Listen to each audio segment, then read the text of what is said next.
No need for it. I don't know. Dude, my PlayStation 5 might be fucked up. Nah. Yeah. Why? What happened? Mine the other day.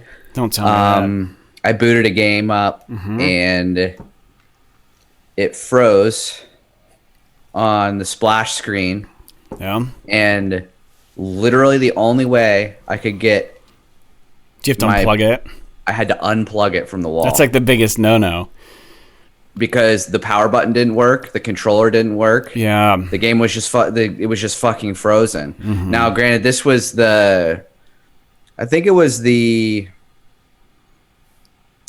that Maiden demo. Okay. Might have been what I was trying to load, so maybe it's related to that software and not necessarily the PlayStation. But I don't recall there being a power outage, but I had a similar thing happen yesterday where I had to turn on my PS5 using the power button. This has happened to me twice. Console because the controller wouldn't work, and then when it came up, it was doing like this fucking hard drive restore thing, like it had been unplugged from the wall. And I'm just like, why is this happening? Yeah. And so, I mean, I hope it's not an issue that's gonna continue. I think they just have to update an issue. Yeah, I think it's a known thing, man. Not to interject, but I had that issue with it just being like, usually I keep it in rest mode, right?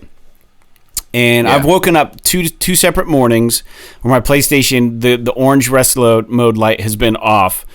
And I've been like, oh shit, it's done. Something happened. And then I'll get my controller, I'll hit the button, the controller will turn on, but the PlayStation won't. Yeah. And I'm like, well, maybe I'll plug the controller in and try to turn it on that way, plug it in with the cable. Nothing. And then you push the power button, and then you hear the sound and it kicks on, but like nothing on the screen for quite a while. Yeah. And then it's like, your storage needed rebuilt or something. I'm like, oh my God, what's going on? It's happened twice to me now, so I know what you're talking about. It's a scary thing.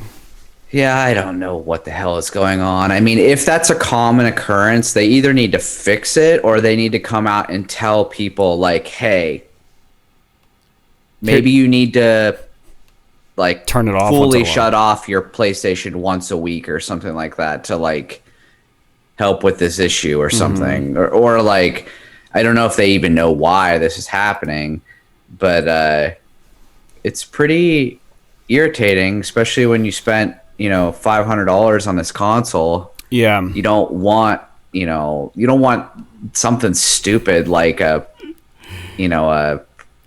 whatever they call it, infancy bug to totally fuck up your experience, because if it breaks, you're not getting another one for a while. Yeah, well, you can send it in to get it repaired, right? I have a friend who had an issue. My buddy Alex out in Dayton, Ohio. He had an issue. He told me he had to send it in. He said it just wasn't booting at all. And then he called up Sony or whatever, the customer support, and they said, okay. They sent him a box. They said, mail the PlayStation back to us. And think about how scary that would be to mail like a PlayStation to Sony.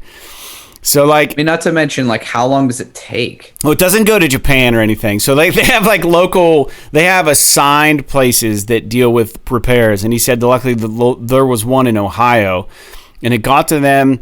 And he said that he knew that they had just sent him a different unit because like it came back. There was some sort of identifying thing on the one he sent them, and it came back, and he said it's fine. They replaced it. It wasn't a big deal. He put his PSN credentials back in. But I would be concerned that, like, they better be wiping that stuff clean because it's going to have your login, your payment information, all that stuff on it. So I would hope that whoever's dealing with them are wiping that stuff clean.